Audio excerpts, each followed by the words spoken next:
Hi friends, నమస్తే. నేను మీ మనోజ్ రెడ్డి. ఈరోజు ఈ వీడియో ఎందుకు తీస్తున్నా, ఎలక్షన్స్ తర్వాత ఎందుకు తీస్తున్నా అంటే, మీరు ఈ వీడియోలో మనం ఏం తీయబోతున్నాం ఏంది అన్నది ఒక దేశ రాజకీయ నాయకుడు, దేశంలో ఉన్న రాజకీయ నాయకుని గురించి, ప్రధాని నరేంద్ర మోడీ గురించి, మోడీ మంత్రం ఎలా పనిచేస్తుందన్న దాని గురించి మనం ఈరోజు వీడియోలో డిస్కస్ చేసుకుందాం. ఫస్ట్ ఈ వీడియో ఎందుకు తీస్తున్నా అంటే, ఇవాళ యువత నుంచి ముసలోళ్ళ వరకు ఎక్కడ చూసినా మోడీ మోడీ అంటే, తెలంగాణ గ్రామంలో కామన్గా ఎవరు కూడా ఇక్కడ బీజేపీ లేదు, మన గ్రామాలలో మోడీ ప్రభావం కూడా ఇక్కడ లేదు. కానీ ఈరోజు మా ఇంట్లో మా మిస్సెస్, తను కూడా సర్పంచ్, బీఆర్ఎస్ పంచ్, ఎందుకో మోడీకి ఏముది అవుతుందండి ఓటు అని ఉన్నది. అంటే నేను షాక్ అయ్యాను. దాని తర్వాత మా అమ్మని అడిగా, అంటే ఆమె 72 ఏళ్ళ వయసు ఉంది. ఆమె కూడా మోడీకి వేద్దాం, వేయాలన్నది ఓటు అని చెప్పాను. కానీ వేయలేదనుకోండి. అక్కడికి పోయిన తర్వాత ఓటు వేసే టైంకి కేసీఆర్ గారు గుర్తొచ్చి కేసీఆర్ గారికి ఓటు వేసిండ్రు. ఇది పక్కన పెడితే అసలు మా గ్రామంలో ఉన్న యువత అంతా కూడా మోడీ మోడీ అంటున్నారు. అసలు దీని ఇంపాక్ట్ ఏంది? అందరూ అసలు తెలంగాణ ప్రాంతంలో బీజేపీ ప్రభావం లేదు.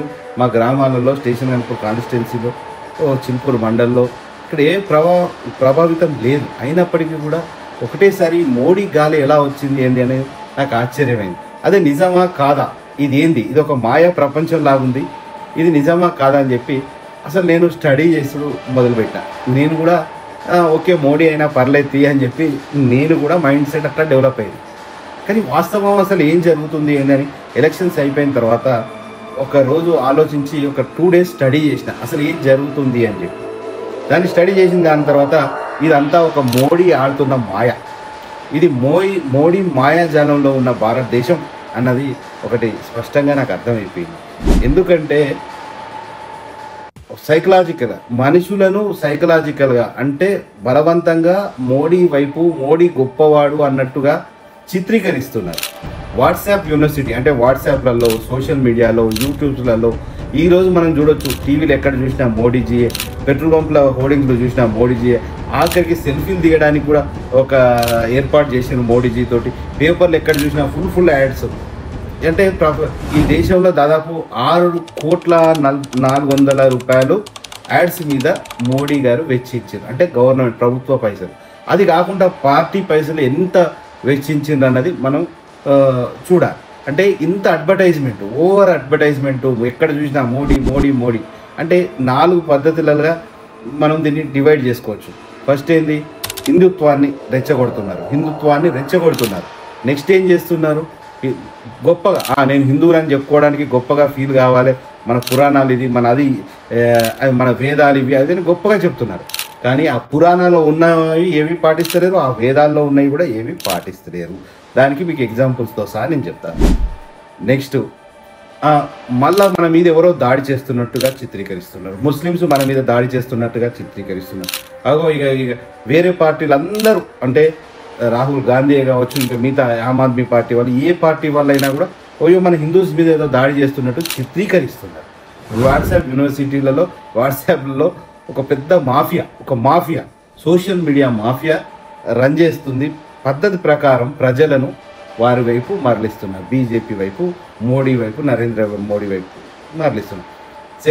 ఫస్ట్ ఫేజ్లో ఏంది, మనం గొప్ప హిందువులుగా పుట్టడమే గొప్ప, మనం ఇవన్నీ ఒకసారి మనకు బ్రీఫ్ ఫస్ట్ స్టెప్లో ఇట్లా చేస్తున్నారు. కొంతమంది ఏం చేస్తున్నారు, మన హిందువుల మీద దాడి జరుగుతున్నది, ఇట్లా జరుగుతుంది, అట్లా జరుగుతుంది. నెక్స్ట్ ఇంకోటి ఏంటంటే, ఇక గొప్ప విషయం ఏంటంటే, నరేంద్ర మోడీ లేకుంటే మనని ఈ హిందువుల మీద దాడిని ఆపాలంటే ఒక నరేంద్ర మోడీతోటే సాధ్యమవుతుంది అనే ఒక ఫాల్స్ స్టేట్మెంట్, అంటే ఫాల్స్ ప్రాపగండాను మొత్తం దేశవ్యాప్తంగా వ్యాప్తించారు. ప్రతి దగ్గర ప్రచారం, ఇదే ప్రచారం. దీనివల్ల ఏమవుతుందంటే, టీవీలు చూసినా, యూట్యూబ్లు చూసినా, సోషల్ మీడియా, ఆఖరికి మనకు వ్యాక్సిన్ ఇచ్చినా కూడా వ్యాక్సిన్ మీద కూడా నరేంద్ర మోడీ, అంటే కోవిడ్ వ్యాక్సిన్ ఇచ్చినా కూడా దాని మీద కూడా వారి బొమ్మ. ఎక్కడ చూసినా వారి బొమ్మ లేని, తెల్లారులేస్తే ఎటు దుక్కు చూసినా నరేంద్ర మోడీ అవపడేటట్టు చేశారు. సరే, ఇవన్నీ నిజాలా వాస్తవాలా? ఇవన్నీ ఒక పద్ధతి ప్రకారం, ప్లాన్ ప్రకారం ఒక మీడియా, సోషల్ మీడియా మాఫియాగా, అది కూడా టీవీ ఛానళ్ళను గుప్పట్లో పెట్టుకొని, కొన్ని టీవీ ఛానళ్ళు ఏదైనా నరేంద్ర మోడీ తప్పించి ఇప్పుడు దేశంలో ఎవరు లేడు అన్నట్టు, ప్లస్ అదేవిధంగా రాహుల్ గాంధీని పప్పు అని చెప్పి ప్రమోట్ చేసుట్లో ఇవన్నీ చేసుట్లో వీళ్ళు సిద్ధహస్తులైపోయారు. సరే, మనం ఒక్కొక్క విధంగా చూద్దాం. నరేంద్ర మోడీ గారు మనకేమని చెప్తుంటారు, ఛాయ్ బేజా, నేను ఛాయ్ అమ్ముకునేటోని అని నరేంద్ర మోడీ గారు అంటారు. ఛాయ్ అమ్ముకునేటోని నిజమా కాదా? నేను చాలా బీద కుటుంబం నుంచి వచ్చిన, పేద కుటుంబం నుంచి వచ్చిన అంటారు. పేద కుటుంబం నుంచి వచ్చినట్టు ఇగో మీకు ఫోటోలు చూపెడతా. నరేంద్ర మోడీ నేనైతే మధ్యతరగతి కుటుంబం నుంచి వచ్చిన, ఆయన పేద కుటుంబం నుంచి వచ్చింది. నాకు తెలిసిన ఎంతోమంది ధనవంతుల కుటుంబం నుంచి వచ్చింది. 1950లో ఆయన సూటు బూటు వేసుకొని ఫోటోలు ఉన్నాయి. మరి ఇంతవరకు నేను 1982లో పుట్టినా కూడా నాకు ఆ సూటు బూటు వేసుకున్న ఫోటోలు లేవు. 1950లో ఆయన చిన్నపిల్లగాడు ఉన్నప్పుడు సూటు బూటు టై గీ తోటి ఫోటోలు చూసిన తర్వాత ఎవరైనా ఆయన పేద పిల్లలు ఎవరైనా అట్లా వేసుకొని ఫోటోలు దిగంగా మనం చూసాము. 1950లో అంటే ఒక మోస్తారు ధనవంతుల కుటుంబానికి చెందిన వారైతేనే అలా చేస్తారు. ఇంకోటి, నేను ఛాయ్ అమ్మినా, మీరు ఛాయ్ అమ్మలేదు, మోడీజీ గారు ఛాయ్ ఎక్కడ అమ్మిందా లేదా అన్నది అదంతా ఒక ఫాల్స్ ప్రాపగండా సృష్టిస్తుంది. ఛాయ్ అమ్మినరు ఇట్లా చేసిన. మోడీజీ గారి తండ్రి గారికి ఒక క్యాంటీన్ ఉండేది, రైల్వే స్టేషన్లో క్యాంటీన్ ఉండేది. ఆ క్యాంటీన్ ఓనర్ మోడీజీ గారి తండ్రి.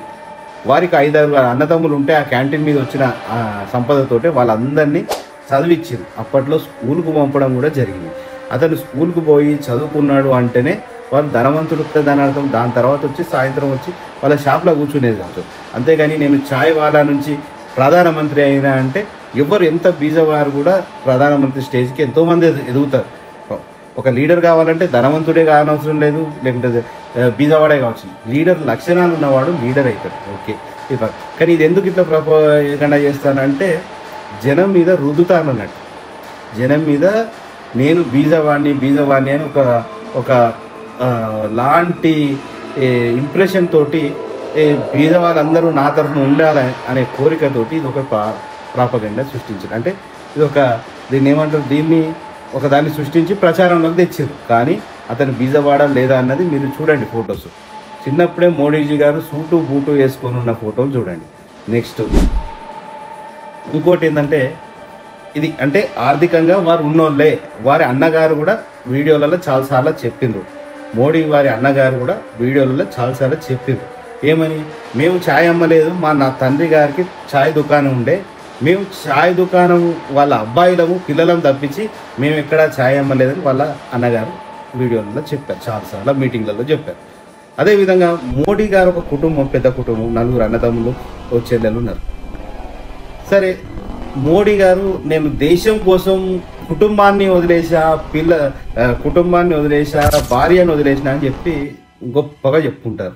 దేశం కోసం కుటుంబాన్ని ఎందుకు వదిలేయాలి? నా ప్రశ్న ఏంటంటే, దేశం కోసం కుటుంబాన్ని ఎందుకు వదిలేయాలి, దేశం కోసం భార్యను ఎందుకు వదిలేయాలి అన్నది పెద్ద క్వశ్చన్. అంటే ప్రపంచంలో ఉన్న గొప్ప గొప్ప నాయకులు అందరూ భార్యలను వదిలేస్తేనే గొప్ప నాయకులైనా, కుటుంబాలను వదిలేస్తేనే గొప్ప నాయకులైనా. మోడీ గారు అంటారు, జగతంతా నా కుటుంబం. అసలు కుటుంబాన్ని వదిలేసి మొత్తం యావత్ ప్రపంచం అంతా ఒక కుటుంబం అని చెప్పి అంటారు.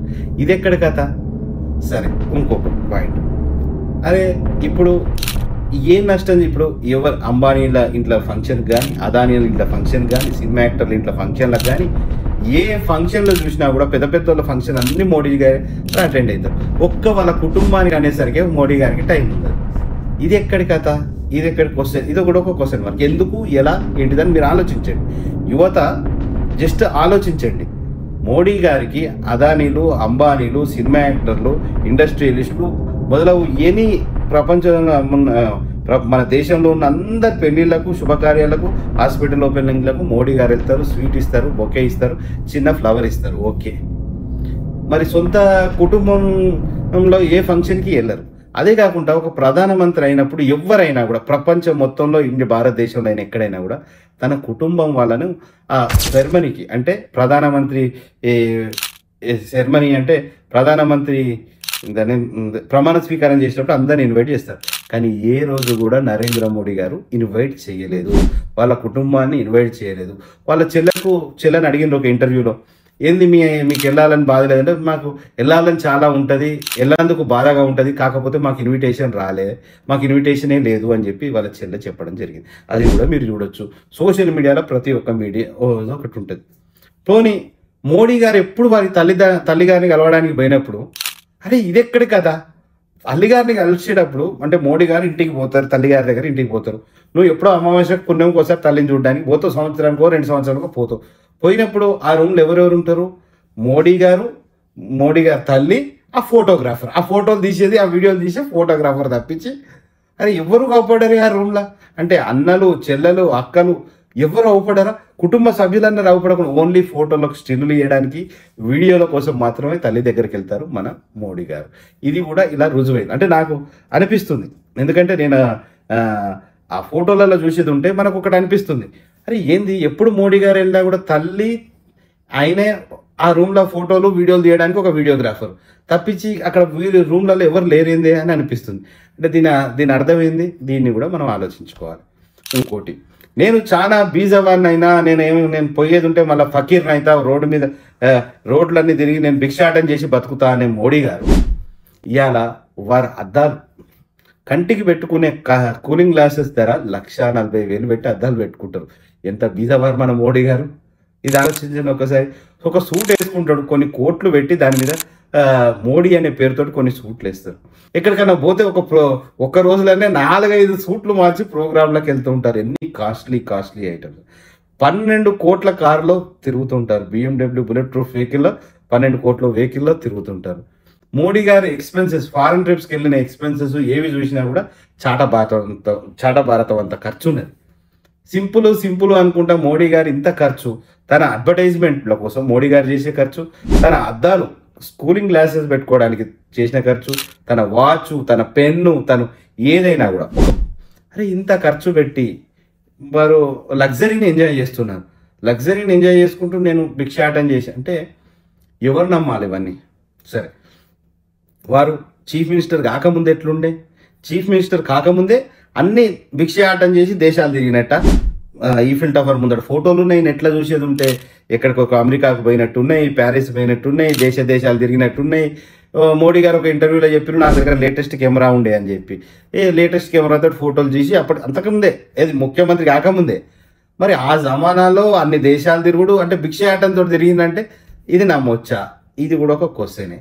ఎందుకు ఇవన్నీ ఫాల్స్ ప్రాపగండా సృష్టించి ఇంకోటి ఏంటంటే ఆఖరికి ఏంటంటే ఇప్పుడు ఇది ఇక్కడ వరకు కుటుంబ చరిత్ర అన్నది ఇక్కడ వరకు, ప్లస్ ధనవంతుడు పైసలు అది అని చెప్పింది ఇది ఎపిసోడ్. ఇక థర్డ్ ఎపిసోడ్ కొంతమంది అయితే నరేంద్ర మోడీని దేవునితోటే పోలుస్తుండ్రు.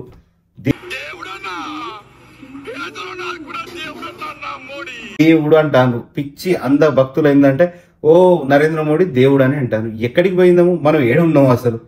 నరేంద్ర మోడీని దేవునితోటే పోలుస్తాను అంటే రాముడు ఎలా ఉండేది? రామాలయం కట్టినాం. రామాలయం కట్టుడు గొప్ప కాదు, రాముని గుణగణాలు ఉండు గొప్ప.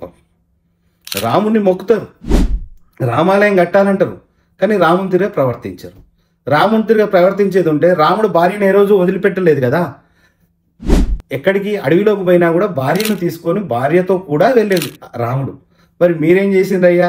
ఒక భారతదేశంలో అంటే అప్పుడు వెనకటి కాలంలో ఒక అడవిలోకి ఒక మహిళను తీసుకుపోతారంటే ఏంది పరిస్థితి? మీరు భారతదేశంలో ఉండి కూడా భార్యను వదిలిపెట్టిండ్రు. ఓకే, రాముడుకు మీకు ఎంత వ్యత్యాసం ఉందో చూడండి.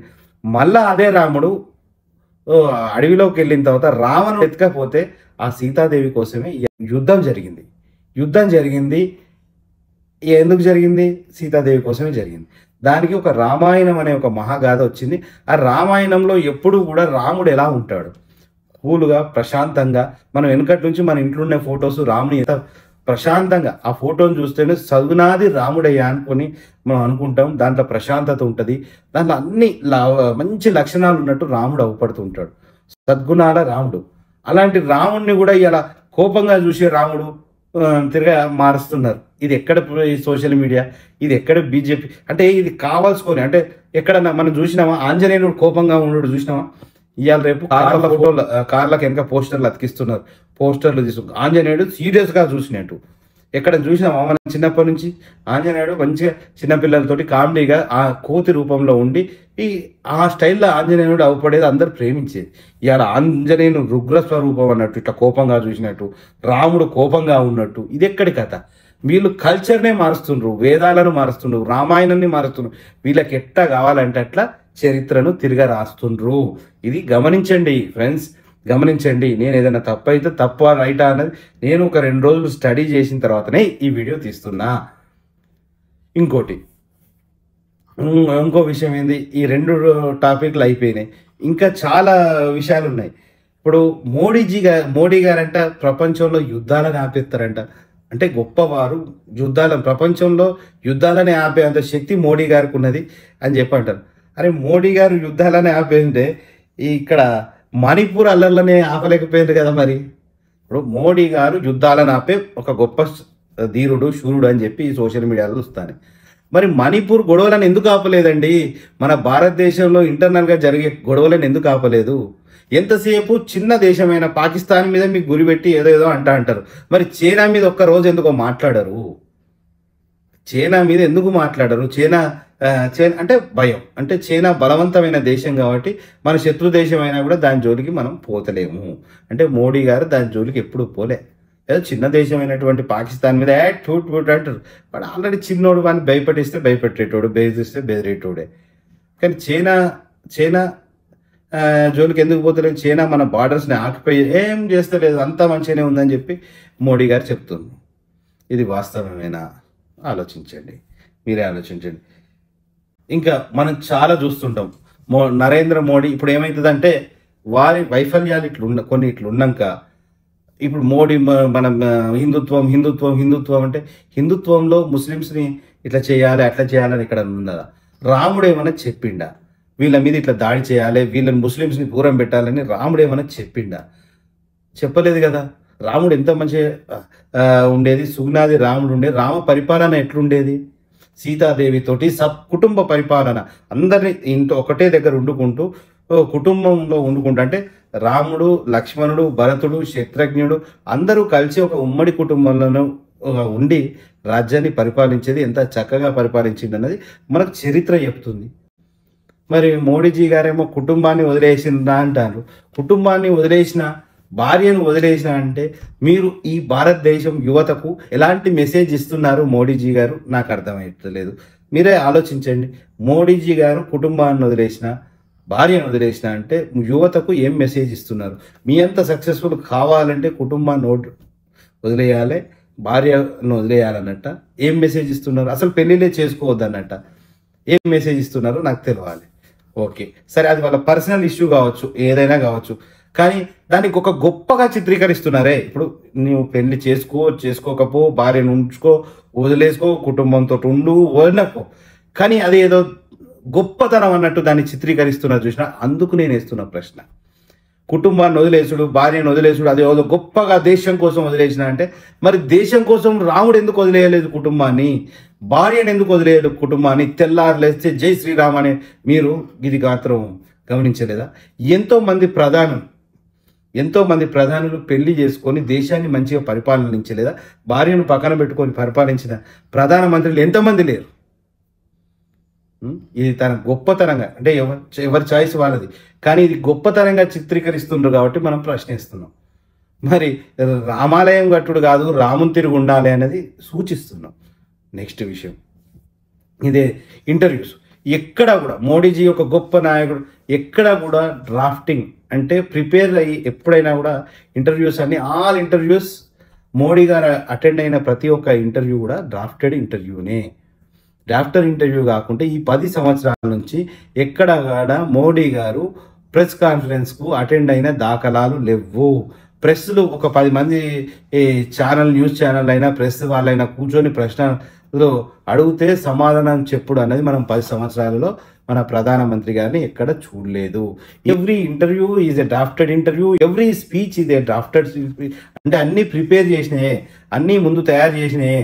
ఒక రాబోట్కి ఇచ్చినట్టు ఇది మాట్లాడు, ఇది చెప్పు, ఇలా ఇక్కడ ఇట్లా ప్రవర్తించు అంటే అది తప్ప. సొంతగా ఎక్కడ చేసినట్టు లేదు. అదే రాహుల్ గాంధీ గారిని పప్పు పప్పు అని విమర్శిస్తారు. అదే రాహుల్ గాంధీ గారు ఎక్కడ మీడియాకు పోయినా కూడా తప్పులు ఉంటాయి, మాట్లాడుతుంటే ఎక్కడ పడితే అక్కడ మాట్లాడుతుంటే కొన్ని తప్పులు వస్తాయి కావచ్చు, దాన్ని ఫేస్ చేయాలి. మరి రాహుల్ గాంధీ గారు ఎవరు మైక్ పెట్టినా వాళ్ళ ముందర మాట్లాడుతున్నాడు. స్టాన్ఫర్డ్ హార్వర్డ్ యూనివర్సిటీ వాళ్ళు స్టూడెంట్స్ అడిగిన ప్రశ్నలకు సమాధానాలు చెప్తున్నారు. ఎక్కడైనా మీడియా అడిగిన సమాధానం చెప్తున్నాడు. యూట్యూబ్ ఛానళ్ళకు కూడా ఇంటర్వ్యూ ఇస్తున్నాడు. తనను ఎవరు ఎక్కడ కలిసినా కూడా వారితోటి మాట్లాడి వారికి సమాధానం ఇస్తున్నాడు వాళ్ళ ప్రశ్నలకు. మోడీజీ గారు మరి రాహుల్ గాంధీతో పోల్చుకుంటున్నారు. ఎప్పుడు రాహుల్ గాంధీతో పోల్చుకొని రాహుల్ని పప్పు అని అదని ఇదని కామెంట్ చేస్తున్నారు. అదేవిధంగా ఇంకా సోనియా గాంధీ గారిని కూడా వీరు ఇష్టం ఉన్నట్టుగా ఒక డ్రామా ఆర్టిస్ట్ మాదిరిగా కామెంట్ చేసినాయి మనం చాలాసార్లు వీడియోస్లలో చూసాం. సరే, మీరు గొప్పవారు, ఇప్పుడు ఏ పర్సన్ అయినా గొప్పవాడు అనుకుంటే రాహుల్ గాంధీని మిమ్మలను సుప్రీంకోర్టు జడ్జిలు ఒక్క డయాస్ మీద మీ ఇద్దరిని కూర్చోబెట్టి మీతో మాట్లాడదాం అనుకొని మీతోటి ఇంటర్వ్యూ చేసి మీతో ఒక డిబేట్ పెడదామంటే దానికి రాహుల్ గాంధీ గారు ఓకే అన్నారు, కానీ మీరు ఓకే అనలేదు. మోడీజీ గారు ఎందుకు? మీరు దైవంతో సమానమైనటువంటి వ్యక్తి కదా, ఇంటలెక్చువల్ కదా, మీరు చాలా తెలియకల్లోలు కదా, మీరు రాహుల్ గాంధీతో ఎందుకు కూర్చోలేదు డిబేట్లో? ఎప్పుడైనా ఏ పర్సన్ అయినా కూడా తరాజు లేచి కొలవాలంటే ఇద్దరిని ఒక స్టేజ్ మీదకి తీసుకొచ్చి ఇద్దరిని ఒక డయాస్ మీద మాట్లాడిస్తే ఎవరు తెలివితేటలు ఏంది అన్నది మనకు తెలుస్తుంది. నరేంద్ర మోడీ గారు కూడా ఈ పప్పు అని చెప్పి ఎలా కామెంట్ చేశారో వారు కూడా అంతకంటే ఎక్కువ ఘోరం తప్పిదాలు చేసిండ్రు. మబ్బులు అడ్డొస్తే రాడార్ సిగ్నల్ ఆగిపోతుందట, గన్లు ఇవి చెప్పిన, కానీ ఎవరు పాయింట్అవుట్ చేస్తలేరు. ఏంటంటే మబ్బులు వస్తే సిగ్నల్స్ ఆగుతానే అంట, మబ్బులు చెబట్టి రాడార్ సిగ్నల్ ఆగుతుందంట. ఇలాంటి చాలా విషయాలు చాలా రకాలుగా మనం అక్కడిక్కడ చూసినాం. మనకేంటంటే ఒక 2 రోజులు స్టడీ చేస్తే నరేంద్ర మోడీ గారి విషయాలన్నీ కొన్ని వచ్చినాయి. ఎందుకంటే మరి ఎందుకు ఇట్లా అవుతుంది? ఫండింగ్ మీరు మొన్ననే చూసిండ్రు, ఎలక్టోరియల్ బాండ్స్ అని చెప్పి వచ్చినాయి, ఎలక్టోరియల్ బాండ్స్ అని చెప్పి. అరే అక్కడ అన్ని అబద్ధాలనే 6,000 కోట్లు 7,000 కోట్లు ఒక బీజేపీ పార్టీకి ఎలక్టోరల్ ఫండ్ కింద ఇచ్చిందంటే నేను అన్యాయం అవినీతి చేయనంటే ఈ డబ్బంతా ఎట్లొచ్చింది? బీజేపీ పార్టీకి ఇంత డబ్బు ఎట్లొచ్చింది? ఈ డబ్బులతోటి ఎలక్షన్స్లో దిగి మనం చూసినాం, అది ఒక పెద్ద స్కామ్. ఎలక్టోరియల్ స్కామ్ అనేది it's the biggest scam in India, it's the biggest scam in the world. ఎంత దారుణం అది! ఇప్పుడు అన్ని కంపెనీస్ నుంచి డబ్బులు ఫండింగ్ రూపకంలో తీసుకొని వాటిని ఎవరికి చెప్పకుండా ఉండొచ్చు అన్నది ఎంత దారుణమైన విషయం. సుప్రీంకోర్టు మొట్టకాయలు ఇచ్చింది, కోర్టు ద్వారా అసలు ఏంది బయోడేటా మొత్తం అంతా ఎంత డబ్బు ఇచ్చిండ్రు ఏంది అని అన్ని ఎస్బీఐ వారిని అందరినీ అడిగినప్పుడు వాళ్ళు వివరణ ఇచ్చుకోవాలి. సరే, ఇచ్చిన తర్వాత డబ్బు ఏందన్నా ఎంత ఒక పార్టీ ఫండ్, నీ పార్టీకి ఎంత ఫండ్ ఇచ్చిండ్రు, ఏ పార్టీకి ఎంత ఫండ్ ఇచ్చిండ్రు, అసలు ఈ పార్టీ ఫండ్ ఎందుకు ఇస్తున్నారు అంటే ఎవరు ఇస్తున్నారు? గొప్ప గొప్ప కంపెనీల వాళ్ళు ఇస్తున్నారు పార్టీ ఫండ్. ఈ పార్టీ ఫండ్ ఎందుకు ఇస్తున్నారు? వాళ్ళకు కాంట్రాక్టర్ రూపంలో మేలు జరిగినాయి కాబట్టి, ట్యాక్స్ ఎగ్జంప్షన్స్ వచ్చినాయి కాబట్టి. అంటే మోడీ గారు పేద ప్రజలకు కాదు, పెద్దవారికే పెద్దపీట వేస్తున్నట్టు ఉన్నది. వాళ్ళకు ట్యాక్స్ ఎగ్జంప్షన్స్ ఉన్నాయి, వాళ్ళు అదానీలు అంబానీలు ఎగ్గొట్టిన డబ్బులన్నీ ట్యాక్స్ రూపంలో ఎగ్గొట్టినవి కావచ్చు, కాంట్రాక్టర్ రూపంలో లాభపడ్డాయి కావచ్చు, వీరికి పార్టీ ఫండ్గా మెగా ఇంజనీరింగ్ వాళ్ళు కూడా ఇచ్చిండ్రు. మెగా ఇంజనీరింగ్ వాళ్ళు కూడా సుమారు 1,000 కోట్ల దాకా పార్టీ ఫండ్ బీజేపీ పార్టీకి ఇచ్చిందంట. ఎందుకు ఇచ్చింది? ఈడీ అని, ఈ మోడీ గారి ఈడీ వల్ల ఇంకా ఇన్కమ్ ట్యాక్స్, సిబిఐ ఇవన్నీ వేస్తామని బెదిరిస్తారు కాబట్టి వీళ్ళకి పార్టీ ఫండ్ ఇస్తారు. లేకుంటే ఒకడు కష్టపడి సంపాదించిన ఫండ్ను, పైసల్ని, డబ్బుని ఇంకోనికి పార్టీ ఫండ్ అని ఎందుకు ఇస్తాడు? ఎందుకంటే ఆ పార్టీ చేయబట్టి వారికి ఒక లాభం జరిగింది కాబట్టి ఆ పార్టీ ఫండ్ ఇస్తారు. సరే, నీ పార్టీ ఫండ్ వస్తుంది, ఇవన్నీ వస్తుంది, ఇక దేశంలో నేను అవినీతి లేకుండా పరిపాలన చేస్తున్నా అంటే ఇది ఎవడు నమ్మాలి? నేనైతే అవినీతి చేయట్లేదు అంటే నీవు చేయకుండా నీ పార్టీకి వచ్చే పార్టీ ఫండ్లో అవినీతి ఉంటే కాదా? నీ నీ నీ టీం వచ్చేసినా నీ పార్టీ అవినీతి చేసినా కాదా? ఇలా మన దగ్గర కూడా లోకల్లో కొంతమంది నాయకులు ఉంటారు, నేను అవినీతి చేయలే అని చాలామంది మాట్లాడుతుంటారు. కానీ అవినీతి సొమ్ముతోటి నువ్వు ఎలక్షన్లో గెలిచినప్పుడు దాన్ని అవినీతి నువ్వు చేస్తే నేను డైరెక్ట్ అంటే చేయితోటి నువ్వు తీసుకోకుంటే సరిపోతుంది. ఆడ పెట్టిపో, ఇంట్లో పెట్టిపో అంటే ఇంట్లో పెట్టి నువ్వు అవినీతి పరుడు అని అంటే, పార్టీకి ఇచ్చిపో అంటే పార్టీ అంటే నువ్వే అంటే పార్టీ కాబట్టి అక్కడ కూడా అవినీతి పరుడు. సరే, ఇన్ని విధాలుగా ఈరోజు నేను కొన్ని ప్రశ్నలు వాటి ఏంటంటే చైల్డ్హుడ్, చిన్నప్పటి ఫోటోలు చూసేది ఉంటే నరేంద్ర మోడీ గారు నేను నేను గరీబ్ కుటుంబం ఆయా గరీబ్ కుటుంబం నుంచి వచ్చినా అంటారు, అది తప్పు. నేను నేను ఛాయ్ అమ్మినా అంటే అది కూడా తప్పు. నువ్వు క్యాంటీన్ ఓనర్ కొడుకు మీరు అన్నది వాస్తవం. ఇలాంటి ఇంకో క్యాంటీన్ ఓనర్ కొడుకు అన్నది వాస్తవం. మీరు ధనవంతులు అంటే ఓకే, ధనవంతులు కాకుండా మిడిల్ క్లాస్ అని ఉంటారు కదా పిచ్చి, పూర్ పీపుల్ అయితే కారు. ఎందుకంటే మీ బట్టలు మీ వేషధారణ చూసేది ఉంటే అట్లా ఎక్కడ అనిపించట్లేదు. నెక్స్ట్, మీరు చెప్పేది ఒకటి ఉంటుంది, చేసేది ఒకటి ఉంటుంది. మీరు పెట్టుకునే అద్దాలు, మీరు వేసుకునే కోటు, మీరు వాడే కార్లు అన్నీ కాస్ట్లీయే. మరి ఇంత చేసి బీద రేఖల నుంచి వచ్చినా అని బీద వాళ్ళకి సాయం చేస్తారంటే బీద వాళ్ళకి కాదు కదా మీరు సాయం చేసేది, అందరు ధనవంతులకే మీరు సాయం చేస్తున్నారు. ఇవన్నీ దేశ ప్రజలారా గమనించండి, మన తెలంగాణ ప్రజలు ముఖ్యంగా గమనించండి. నాకు కూడా ఈ డౌట్ రాకపోయేది, ఎందుకంటే ఇప్పుడు మా అమ్మను, మా వైఫ్, మా గ్రామంలో ఉన్న యువత అందరూ మోటివేట్ అవుతున్నారు. నరేంద్ర మోడీ అనేది ఏంటంటే ఇది ఒక వాట్సాప్ యూనివర్సిటీలో వాళ్ళ మైండ్లోకి, పిల్లల మైండ్లోకి, ప్రతి ఒక్కరి మైండ్లోకి చిన్న నుంచి మొదలు పెడితే, యువత నుంచి మొదలు పెడితే ముసలి వారి వరకు ఈ వాట్సాప్కి, ఈ ఫేక్ అంటే సోషల్ మీడియా మాఫియాకు బలవుతున్నారు అని అర్థం చేసుకోండి. ఒక్కొక్కరు మోడీ గురించి బయట కొట్టుకున్నట్టు, అంటే మా చుట్టాలలోనే కావచ్చు, మా ఫ్యామిలీలలో అందరూ కూడా ఇదివరకు ఎప్పుడు ఇంత లేకుండే కుటుంబం. అంటే వీళ్ళు ద్వేషాన్ని రెచ్చగొడుతున్నారు. అంటే రిలీజియన్స్ అంటే మతాల మధ్యలో డివిజన్ తీసుకొచ్చి ఈ భేద భావాలను సృష్టిస్తున్నారు.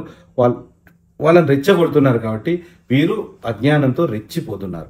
మోడీ మోడీ మోడీ మోడీ దేశాన్ని రక్షించాలి, దేశానికి రక్షించాలి, హిందుత్వం, ఇవన్నీ ఎట్లా ఎవరు ఇంజెక్ట్ చేస్తాను, మెల్లమెల్లగా ఒక పాయిజన్ లాగా, ఒక విషయం లాగా అందరికీ ఇంజెక్ట్ చేసి పడేసాను.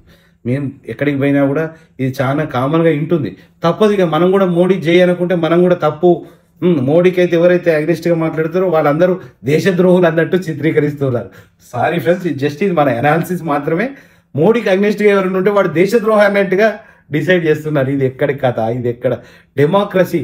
Literally they are killing democracy. Literally this social media mafia, BJP social media mafia is literally killing democracy. ఇది ఎక్కడ, ఇవన్నీ పద్ధతులు ఎక్కడ పాటించేది? హిట్లర్ యుగంలో పాటించేది. హిట్లరు, ముసోలియన్ వీళ్ళందరూ కూడా పేద కుటుంబం నుంచి వచ్చిన డిక్టేటర్స్ అయినరు. ఇవాళ భారతదేశాన్ని కూడా ఒక డిక్టేటర్షిప్గా నడిపిద్దామని చెప్పి అదే బాటలు వేస్తున్నట్టు, అదే స్ట్రాటజీ, అదే వ్యూహంతో మన భారతదేశంలో కూడా ఒక జరుగుతుంది. హిట్లర్ టైంలో ఎట్లయిందో, ముసోలియన్ టైంలో ఎట్లయిందో, ఇప్పుడు కూడా మోడీ రాజ్యంలో అదే స్ట్రాటజీ నడుస్తుంది. ఇక్కడ డెమోక్రసీ అన్నది లేకుండా చేయబోతున్నారు. ఎవరైతే మోడీకి జై అన్న వాళ్ళందరూ రైట్, మోడీకి అగ్నిస్ట్గా పోయిన వాళ్ళందరూ దేశద్రోహులుగా చిత్రీకరిస్తున్నారు. నమస్తే ఫ్రెండ్స్, తెలుసుకోండి, మేలుకోండి, ప్రతి ఒక్క విషయాన్ని క్షుణ్ణంగా గమనించండి. వాస్తవాలు లేకున్నా కూడా కొన్ని సినిమాలు తీస్తారు. అంటే కేరళ మీద ఒక సినిమా తీస్తారు, కాశ్మీర్ ఫైల్స్ అని ఒక సినిమా తీస్తారు. అది దాంట్లో వాస్తవాలు లేవని కోర్టు నుంచి కూడా చెప్పినా కూడా నరేంద్ర మోడీ గారు ఆ సినిమా చూడండి, ఈ సినిమా చూడండి అని ప్రమోట్ చేస్తారు. అరే ఇది ఎక్కడి కథ? ఒక దేశ ప్రధాని సినిమా చూడమని చెప్పుడు ఎక్కడిది? ఈ సినిమాలు ఇట్లున్నది చూడండి అని చెప్పుడు ఎక్కడిది? అది సుప్రీంకోర్టు తప్పు. మీరు ఇది నిజంగా జరిగిన కథ కాదు, ఇది ఫిక్షన్ మీరు చూపెడుతున్నది, ఇది నిజంగా జరిగిన కథని మీరు ప్రచారం చేస్తుండ్రు, ఇది తప్పు అని చెప్పి తేల్చేసినాక కూడా మన మోడీ గారు ఇట్లా ప్రచారం చేస్తారు. అంటే దేశాన్ని కాపాడేది ఒక నరేంద్ర మోడీ అని ప్రచారం జరుగుతుంది. సరే ఫ్రెండ్స్, మనం ఇంకా మోడీ గారి గురించి మాట్లాడాలంటే ఇంకెన్నో విషయాలు, ఇంకెన్నో అద్భుతాలు, ఇంకా యాక్టింగ్ దేశంలో అందరికంటే బాగా ఎవరు నటించగలుగుతారు, బాగా ఎవరు నటనలో జీవించుతారు అని చెప్పి అంశాలు చాలా ఉన్నాయి. ప్లస్ ఎక్కడైనా కూడా బీజేపీ వారు ఎక్కడ వచ్చినా కూడా మనం ఆన్ ది స్టేజ్ డయాస్కు రెడీయే. ఎందుకంటే ఇది ఒకటే విషయం కాదు, ఇంకా ఎన్నో గొప్పతనాలు ఉంటాయి కదా. మోడీ గారు ఈ 10 ఏళ్లలో సాధించింది ఏంటి, వారి విజయాల గురించి అయినా, అసలు ఇది కరెక్టేనా కాదా అని చర్చల గురించి అయినా, మరి రాహుల్ గాంధీ గారిని విమర్శించే పద్ధతులైనా, దేని గురించి అయినా నాలాంటోడు డిబేట్లో దిగితే అప్పుడు కరెక్ట్ తెలుస్తుంది. అయితే ఇప్పటి వరకు ఏంటంటే నరేంద్ర మోడీ గారు, అమిత్ షా గారు వారి సోషల్ మీడియా బలం ఇంత ఉందని చెప్పి ఇట్లా చెప్పి 3 కోట్ల మంది సోషల్ మీడియాలో మనకు వారియర్స్ ఉన్నారు. సోషల్ మీడియా వాట్సాప్ యూనివర్సిటీని మనమే నడిపిస్తున్నాం, యూట్యూబ్స్ని మనమే, ఛానళ్ళను చాలా వరకు మనమే నడిపిస్తున్నాం.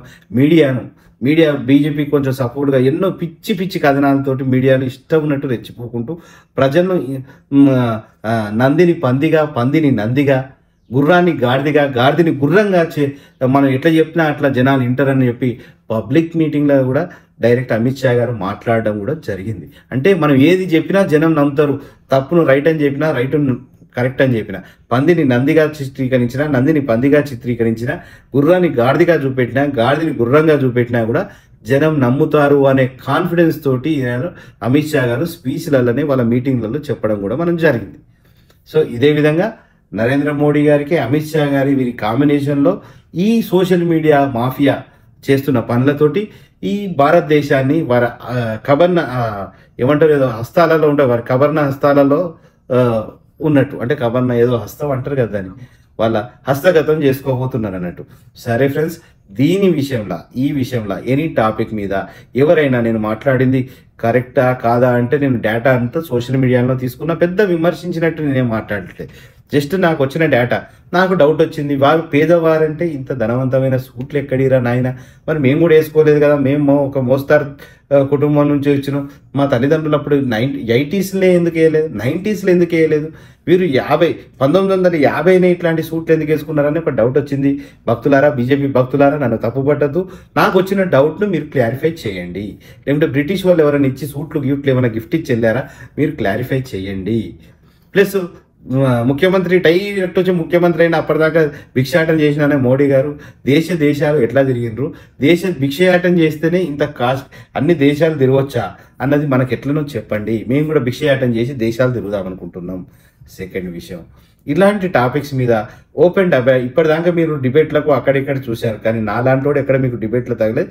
ఇప్పుడు సిద్ధం, మా పార్టీ వాళ్ళు అవకాశం ఇచ్చేది ఉంటే on the dash any debate Modi గారి గురించి మాట్లాడే వారితోటి నేను మాట్లాడతా. నేను అడిగే ప్రశ్నలకు మీరు సమాధానం చెప్పండి.